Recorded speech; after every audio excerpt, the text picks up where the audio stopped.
త్వరలో ఏపీ వ్యాప్తంగా రిజిస్ట్రేషన్ విలువల పెంపు ఉండబోతోంది. కనిష్టంగా 10% నుంచి 20% వరకు పెంచబోతున్నారు. రిజిస్ట్రేషన్ల శాఖపై ఏపీ సీఎం చంద్రబాబు సమీక్షిస్తున్నారు. సమీక్షా సమావేశంలో సూత్రప్రాయంగా నిర్ణయం తీసుకున్నారు. అయితే శాస్త్రీయంగా స్టడీ చేశాకే ప్రాంతాల వారీగా రిజిస్ట్రేషన్ రేట్లు పెంపు ఉంటున్నట్టుగా తెలుస్తోంది. టెక్నికల్ స్టడీ కోసం 45 రోజుల టైం విధించారు. ఏటా ఆగస్టు 1న పట్టణ ప్రాంతాల్లో రేట్ల సవరణ ఉండబోతోంది. అయితే 2 ఏళ్లకు ఒకసారి గ్రామీణ ప్రాంతాల్లో విలువల పెంపు ఉండబోతోంది. గ్రామ సచివాలయాల్లో రిజిస్ట్రేషన్ల విధానం రద్దు చేస్తున్నారు. అయితే 3700 సచివాలయాల్లో కేవలం 5000 రిజిస్ట్రేషన్లు మాత్రమే జరిగాయి. దీనికి సంబంధించి తాజా సమాచారం ప్రతినిధి రాజేష్ అందిస్తారు.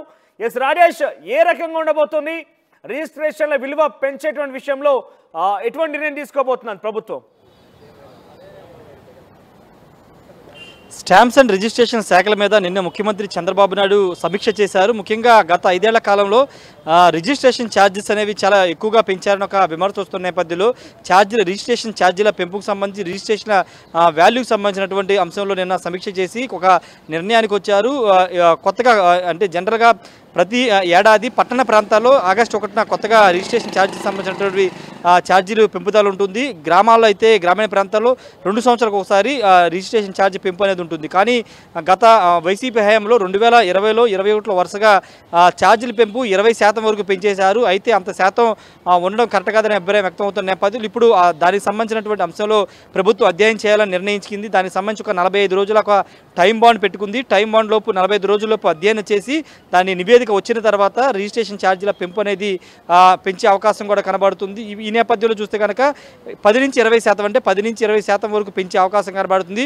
పట్టణ ప్రాంతాల్లో అదేవిధంగా గ్రామీణ ప్రాంతాల్లో 2 ప్రాంతాల్లో కూడా 10 నుంచి 20% అంటే 15% కానీ 16% కానీ 14% కానీ పెరిగే అవకాశం కనబడుతుంది. కొత్త ప్రభుత్వం కూటమి ప్రభుత్వం ఏర్పాటు అయిన తర్వాత చాలా ప్రాంతాల్లో భూముల విలువ పెరిగాయి. ముఖ్యంగా ఇటు అమరావతి, గుంటూరు, కృష్ణా జిల్లా ఈ 3 ప్రాంతాల్లో రేట్లు విపరీతంగా పెరిగాయి. మరి విశాఖపట్నంతో పాటు అటు తిరుపతి ఆ ప్రాంతాల్లో కూడా భూములకి రేట్లు వస్తున్న నేపథ్యంలో ఇప్పుడు రిజిస్ట్రేషన్ ఛార్జీలు అనేవి కొంత ఇబ్బందికరంగా మారతాయి. కాబట్టి దాని విషయంలో ప్రభుత్వం కొంత సానుకూలంగా ముందుకు వెళ్ళాలని నిర్ణయించింది. ఈ నేపథ్యంలోనే ఛార్జీల పెంపుదలకు సంబంధించి నిర్ణయం తీసుకునే అవకాశం కూడా కనబడుతుంది. ముఖ్యంగా వైసీపీ హయాంలో జరిగినటువంటి ఛార్జీలకు సంబంధించి కానీ స్టాంప్స్ అండ్ రిజిస్ట్రేషన్ శాఖలో జరిగినటువంటి ఇష్యూస్ అన్నిటి మీద కూడా నిన్న చంద్రబాబు సమీక్ష చేశారు. అయితే కొన్ని మోడల్ రిజిస్టర్ కార్యాలయాన్ని కొంత అధునాతకంగా డెవలప్ చేయాలని గత ప్రభుత్వ హయాంలో నిర్ణయించుకున్నారు.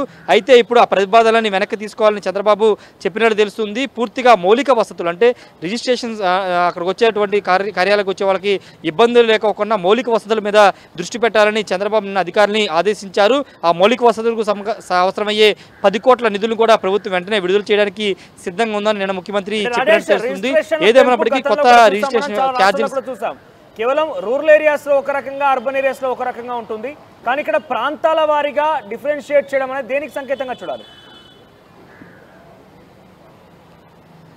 అంటే జనరల్గా ఇంతకుముందు ఫార్ములానే ఫాలో అవుతారా? పట్టణాల గ్రామాలు విభజిస్తారా? లేకపోతే ఇంకా అర్బన్ ప్రాంతాలుగా లేకపోతే నగర పంచాయతీలు ఇవన్నింటిని కూడా విభజించి ఏమైనా రేట్లు ఖరారు చేస్తారనే దానిపైన ఇంకా తెలియాల్సి ఉంది. ఎందుకంటే ఇంకా 45 రోజులు టైం బాండ్ పెట్టుకున్నారు. 45 రోజుల్లోపు పూర్తి స్థాయిలో అధ్యయనం చేసిన తర్వాత 5 ఏళ్ల కాలంలో ఎలాంటి చేంజెస్ రెవెన్యూ, స్టాంప్స్ అండ్ డిపార్ట్మెంట్లో వచ్చింది, రిజిస్ట్రేషన్ శాఖలో మార్పులు తీసుకొచ్చారు. వాటిని ఇప్పుడు ఏ విధంగా మార్చాలని దానిపైన కూడా నిర్ణయం తీసుకునే అవకాశం అయితే కనబడుతుంది. ప్రస్తుతానికైతే జనరల్గా పట్టణాల్లోనూ అదేవిధంగా గ్రామాల్లో మాత్రం విడివిడిగా రిజిస్ట్రేషన్ ఛార్జీలు పట్టణాల్లో సంవత్సరానికి ఒకసారి, అదేవిధంగా గ్రామాల్లో 2 సంవత్సరాలకు ఒకసారి పెరుగుదల ఉంటుంది. కాబట్టి ఇప్పుడు ఆ ప్రాతిపదికన వెళ్తారా, లేకపోతే ఇంకేమైనా చేంజెస్ తీసుకొస్తారా, మున్సిపాలిటీల వైజ్గా తీసుకొస్తారా, లేకపోతే ఏంటనే దానిపైన ఒక నిర్ణయం అయితే రావాల్సి ఉంది. పూర్తిగా అధికారులకి టైం ఇచ్చారు కాబట్టి వాళ్ళు అధ్యయనం చేసిన తర్వాత ఎలా చేస్తే బాగుంటుంది, ఏ విధంగా చేస్తే బాగుంటుంది, ప్రభుత్వానికి కొంత ఆదాయాన్ని సమకూర్చుకునే శాఖలు ఇవన్నీ రెవెన్యూ కానీ స్టాంప్స్ అండ్ రిజిస్ట్రేషన్ ఇవన్నీ కూడా ప్రభుత్వానికి ఆదాయాన్ని సమకూర్చే శాఖలు కాబట్టి ఎలా ముందుకు వెళ్ళాలనే దానిపైన ఒక 45 రోజుల తర్వాత అధ్యయనం చేసిన తర్వాత రిపోర్ట్ వచ్చిన తర్వాత దానిపైన రాష్ట్ర ప్రభుత్వం నిర్ణయం తీసుకునే అవకాశం ఉంది. మనోజ్, రాజేష్, మొత్తం మీద ఆంధ్రప్రదేశ్లో రిజిస్ట్రేషన్ల పెంపు ఉండబోతోంది. ప్రాంతాల వారీగా రిజిస్ట్రేషన్ల పెంపు విషయంలో మార్పులు ఉండబోతున్నట్టు తెలుస్తోంది. కనిష్టంగా 10 నుంచి 20% వరకు కూడా ఈ రిజిస్ట్రేషన్ పెంపు ఉండబోతోంది. రిజిస్ట్రేషన్ల శాఖపై ఏపీ సీఎం చంద్రబాబు సమీక్షిస్తున్నారు. సమీక్షా సమావేశంలో ప్రస్తుతానికైతే సూత్రప్రాయంగా నిర్ణయం తీసుకున్నారు. శాస్త్రీయంగా స్టడీ చేశాకే ప్రాంతాల వారీగా రిజిస్ట్రేషన్ రేట్లు పెంపు ఉన్నట్టు తెలుస్తోంది. ఇక టెక్నికల్ స్టడీ కోసం 45 రోజుల టైం ఇచ్చారు. ఏటా ఆగస్టు 1న పట్టణ ప్రాంతాల్లో రేట్ల సవరణ ఉండబోతోంది. 2 ఏళ్లకు ఒకసారి గ్రామీణ ప్రాంతాల్లో కూడా విలువలు పెంపు ఉండబోతున్నాయి. గ్రామ సచివాలయాల్లో రిజిస్ట్రేషన్ల విధానం రద్దు చేశారు ముఖ్యమంత్రి. ఇక 3700 సచివాలయాల్లో కేవలం 5000 రిజిస్ట్రేషన్లు మాత్రమే జరిగాయి ఇప్పటివరకు. అయితే ప్రాంతాల వారీగా రిజిస్ట్రేషన్ల పెంపు విషయంపై కొంత ప్రభుత్వం ఎటువంటి నిర్ణయం తీసుకుంటుందో చూడాల్సిన అవసరం అయితే ఉంది. దానిపై ఉత్కంఠ రేపుతోంది.